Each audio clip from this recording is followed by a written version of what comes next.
Hi everybody, welcome back to the Employer Content Marketing Pod. I am today chatting with Mariano.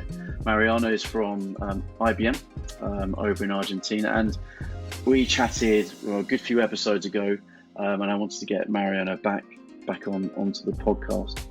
So what we're doing is we're talking about community. Mariano's got an active community, and the conversation's really started where we were talking on LinkedIn about lots of empty content that sits on LinkedIn, and how Mariano's community is saying that content just isn't doing it for them at all. So we're going to talk about community, why build community, what does building community mean? So let's get on with the chat. How you doing, Mariano? You right? Hey, Chris, thank you for having me again.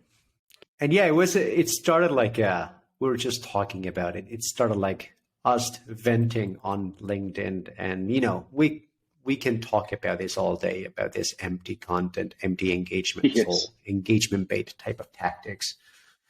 But what resonates about the community is, on top of my day-to-day job at IBM,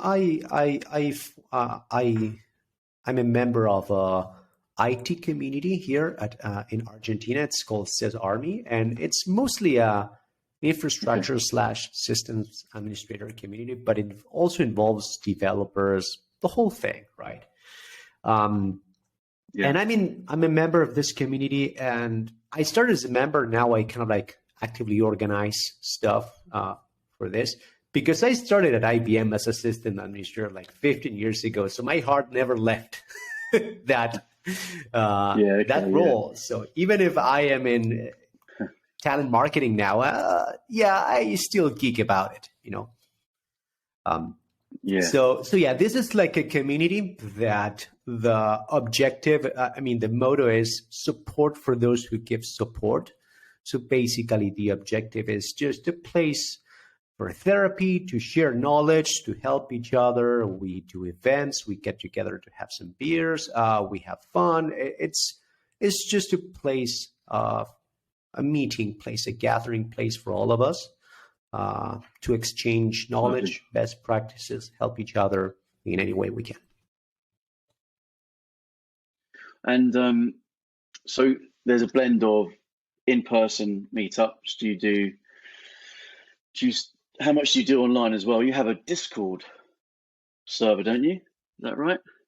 Yeah.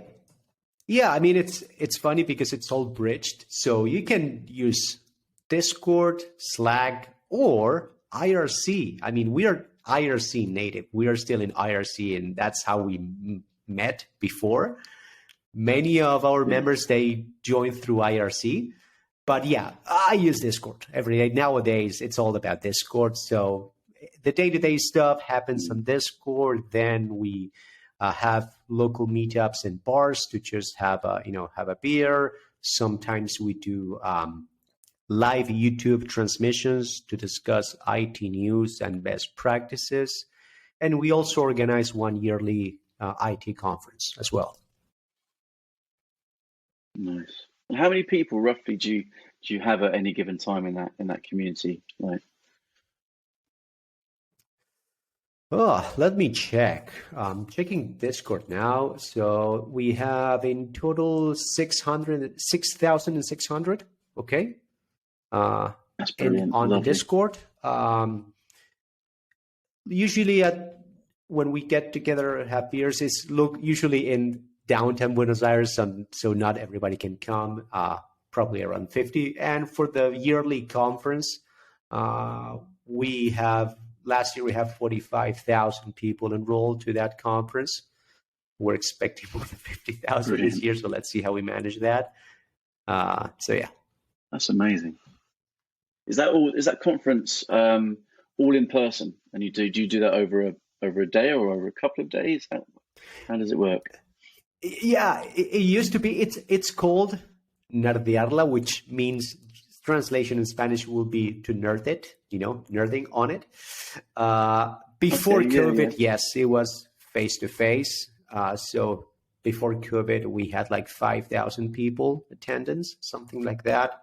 Then with COVID, we moved online every year. And now this year is going to be hybrid for the first time. So let's see how that goes. I mean, it's both. You can watch Nice. all workshops and talks online, or you can just go to the venue.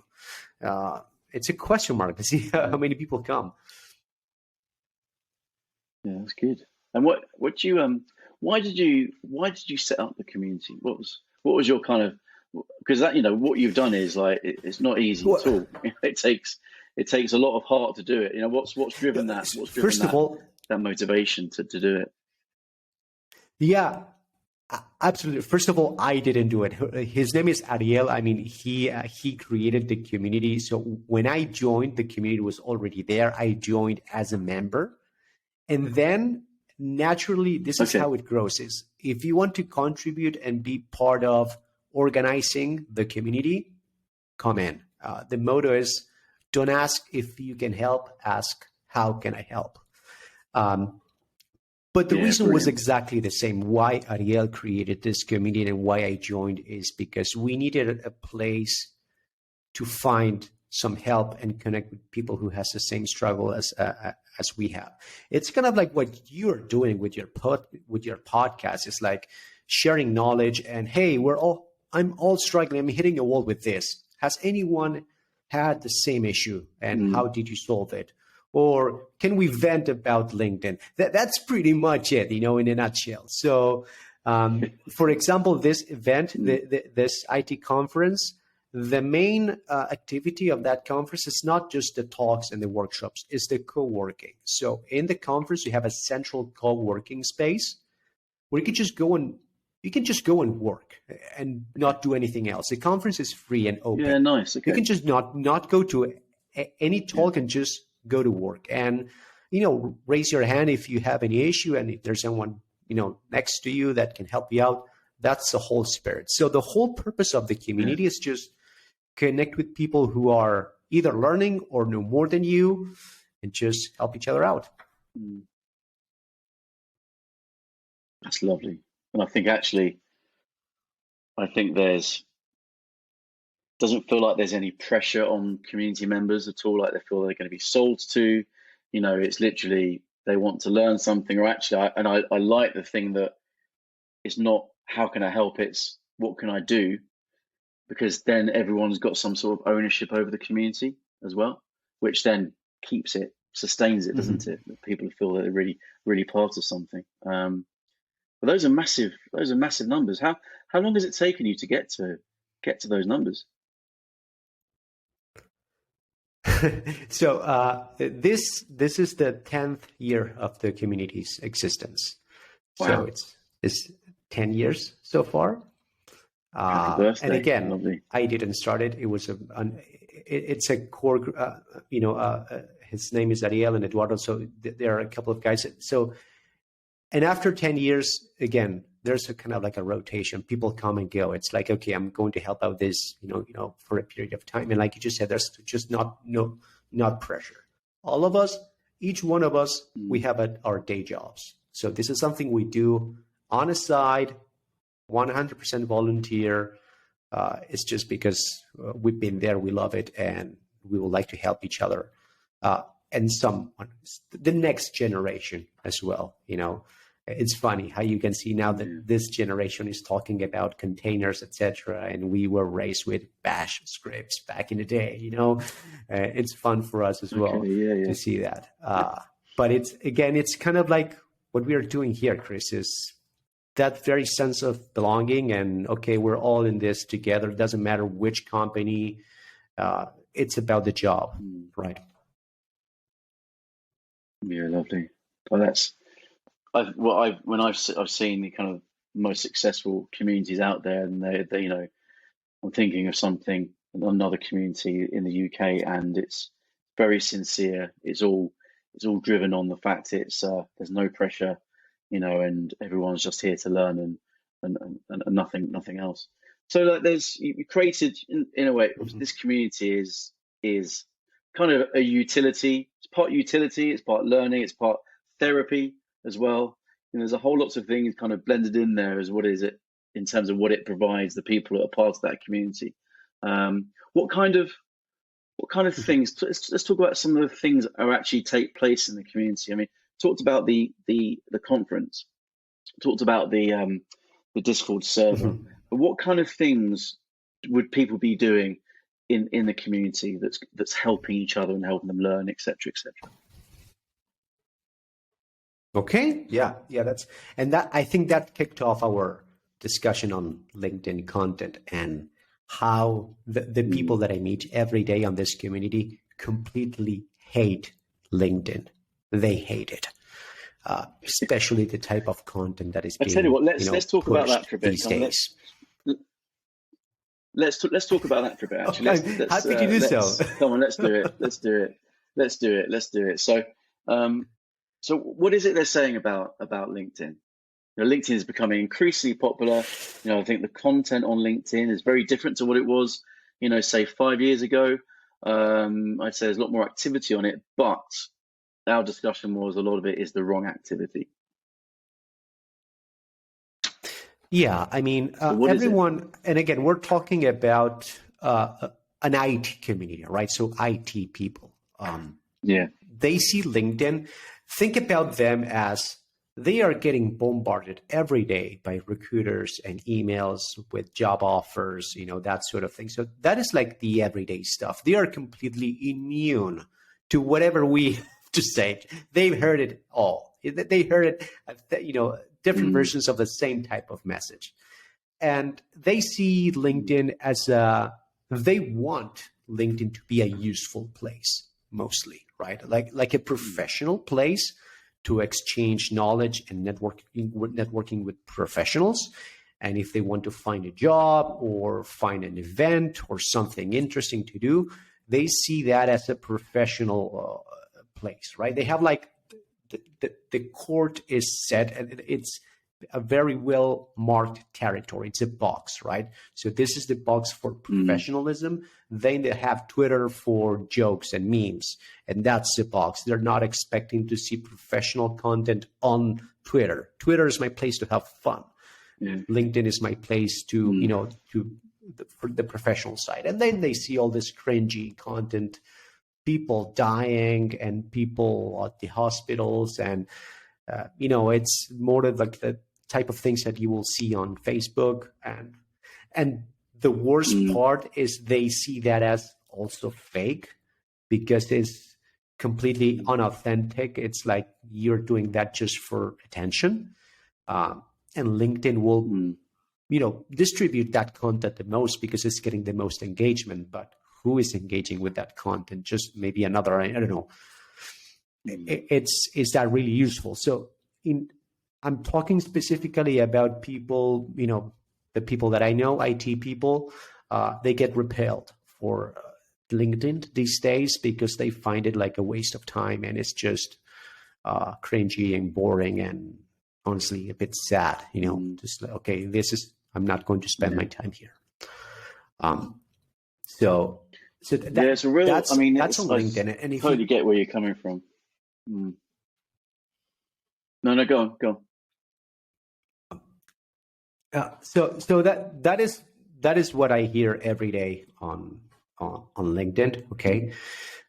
Then, what type of stuff happens and what type of content do they share? It's like, and Discord, it's pretty much like Slack. You have like different channels for different purposes. So there's a couple of like, joke channels. Like there's a yelling channel where you just go and vent, all caps, have fun. That's it.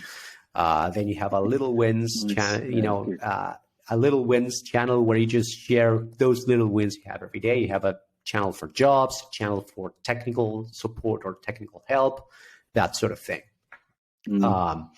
But the type of stuff that happens is honestly daily chatter, like day events. Hi, how are you doing? That sort of thing. You have a channel for memes and jokes, of course, all software and IT related. But also most of the stuff that is going to happen is like, hey, did you see this? All IT related stuff, interesting things that, hey, for example, today, the news today is that GitHub announced that Atom is being, deprecated. They're just going to discontinue Atom.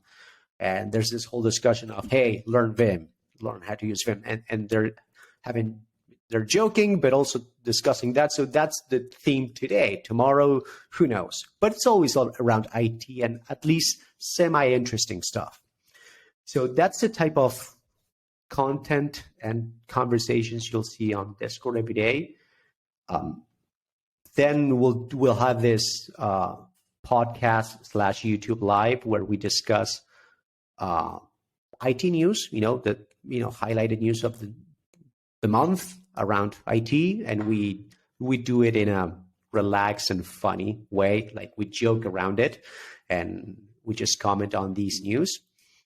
Or also best practices. We will do an episode on DevOps, and best practices around technical documentation, that sort of thing. Always with a fun side, we try to have fun while doing it. And with your YouTube, so your YouTube content, if you're having a conversation, would they be quite long? It's where it's like a 30-minute plus conversation where you're just kind of shooting the breeze, as we say in the UK, and yeah, sometimes we go over an hour in terms of like there's the live chat. Yeah, nice. Yeah, and we joke with the live chat as well, people watching live. So that's the whole point. Again, a meeting place, a point of gathering. Yeah. Beautiful. There's so much talk about community, isn't there? In marketing. And it's like, what really is community?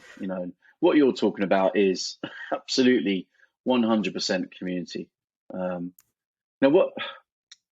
what isn't community in your? What do some people talk as community but isn't community? What do you think people mistake community for being? Mm-hmm. That's a really good question, because it's a quite misused term. Like, hey, a community, and a YouTuber will build a community, but the actual purpose of that place is to serve the YouTuber. Are they helping each other out? So how do you define that community? And actually, I did this on my thesis at the university. I remember correctly. There's an author. I don't remember his name right now. Sorry, but he talks about. He coined the term communities of practice. This is a term that comes from the learning theory. So it's around what is the practice of the community. So the community, yes, it's not an accidental gathering place. So for example, all the tenants in a building that will get together to decide, improvements on the building, that is completely accidental. You're not going there voluntarily. You're going there because you live in the place. A community, first of all, is where everyone comes voluntarily. Okay, I'm interested on that topic or this area. I'm going to meet with these people.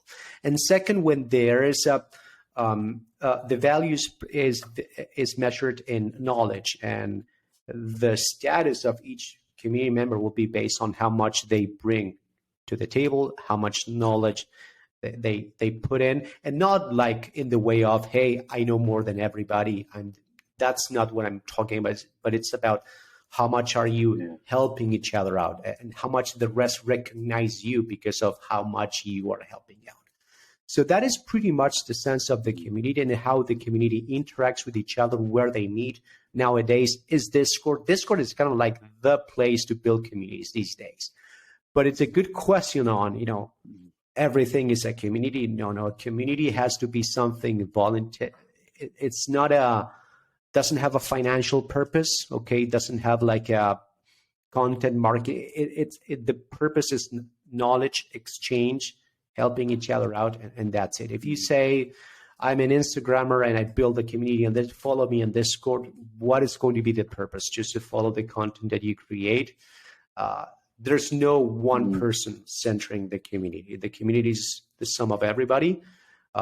In my community in Swiss Army, I am not the owner. No one is, everyone, of course, there's a small group who we organize most of the activities, but anyone can be part of that group. If you have the willing, anyone can pitch in, contribute, and help out.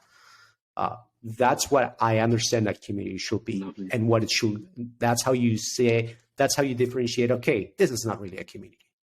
Yeah, definitely. And I like what you say about, yeah, anyone can be involved in pushing the community, be a more active, highly active members of the community. And it means that it feels a lot more open. People don't feel that they have to get to the top table to be able to have influence over the community.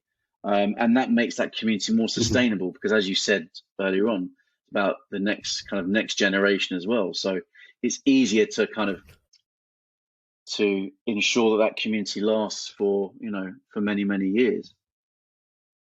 Yeah, and also nice. for people to get more people in and to find it interesting, because I mean it can be just the same five dudes talking about, I don't know, fantastic networking, and the next year we're not going to be doing this our entire lives.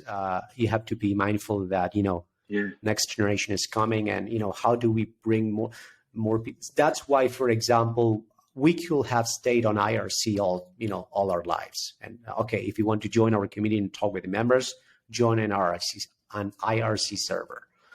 No one knows what you ask Gen Z these days. It's like, what is that? So yeah, okay, let's go to Discord. So you have to adapt, of course. That's great but you also get to learn as well, don't you? I think there's that thing about when you have a community, or if you've got colleagues where there isn't that feeling of age difference. It's just the level it is that you wanted to learn things, and actually by being with different age groups and people at different stages of their life and their career, you learn so much. And there's that not questioning things that you may not question when you're older, when you're younger. There's an adaptation of new technologies that you might not adapt when you're further on in your career, by having people in that community that do adopt newer technologies. All of you are learning, aren't you? A younger group are learning from the mistakes of the people older in the community. It's a win-win situation, isn't it? Really. Absolutely, yeah. That is what it's all about. In fact, the fun fact is, since last year, so we organized our IT conference once a year, but since last year we split it in two. So the IT conference, Nardiarla, it lasts for 5 days. So that's the length of the event, 5 full days.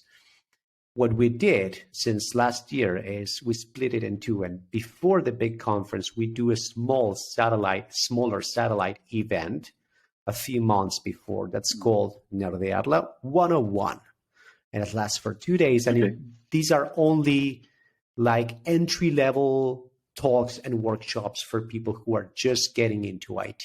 Junior. It's the junior version of the big IT conference. So instead of having like those heavy-hitting, workshops and talks and activities, we have a shorter, smaller version for not just younger, but anyone who is just getting started in IT, students, that the entry-level type of things.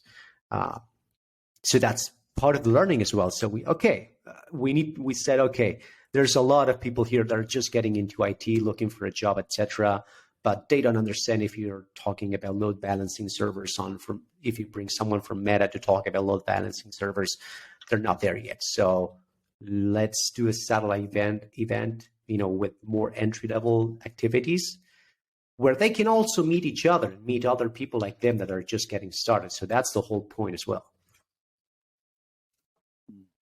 That's really nice. And that's a really good way of gradually onboarding people into the community as well. So there's that confidence that they have as well when they're part of the community, which again helps that community become more sustainable. Lovely. What so we talked about. No, go on.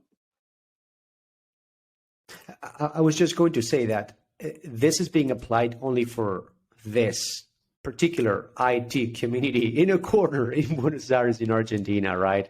It's been like here like 10 years, but this is just one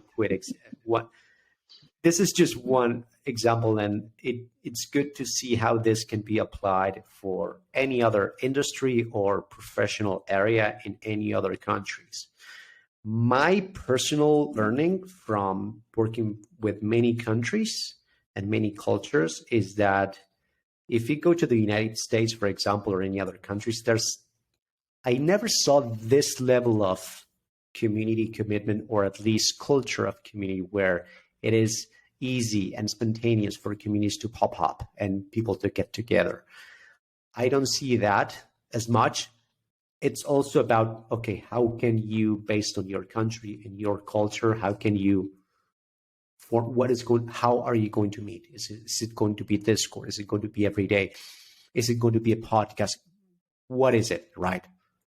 But the whole purpose should be the same, like exchange knowledge, help each other, network. Yeah.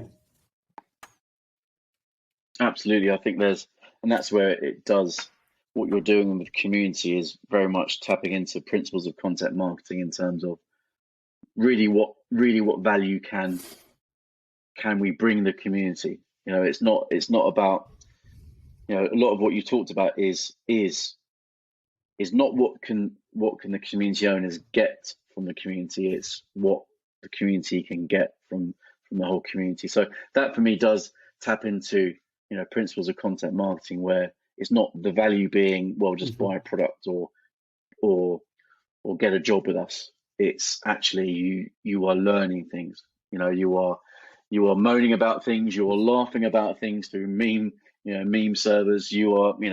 There's all these things that are helping you either just enjoy your day-to-day that much more, help you through by learning things to help you be better at your job, or just generally feeling part of a community so you don't feel, say, isolated, which is particularly important. Was particularly important during COVID, that feeling of isolation. So if you've got a situation where, so one of the reasons why I wanted to chat, it's good to catch up, and I think this is a really fascinating topic, which could be twice as long, to be honest. But I think there are things that brands absolutely have to learn from community builders, in the same way that brands and marketeers need to learn from vloggers, from YouTubers. I think there's an opportunity for lots of brands to actually build that community, but that kind of selfless community, which is not just like we talked about on our previous episode or other episode, sign up to this job alert or sign up to this talent pool, and then all you send them is job alerts because you want people to apply for jobs. So I do think there's things that brands can learn in terms of community building. I think for me that it does start with being very selfless, going, look, we want to help people, in this community, create something that has some sort of purpose, but ultimately whether they join us or not, it doesn't matter. We just want to help them be, happier and better at what they do. What do you think? That's just Absolutely. kind of just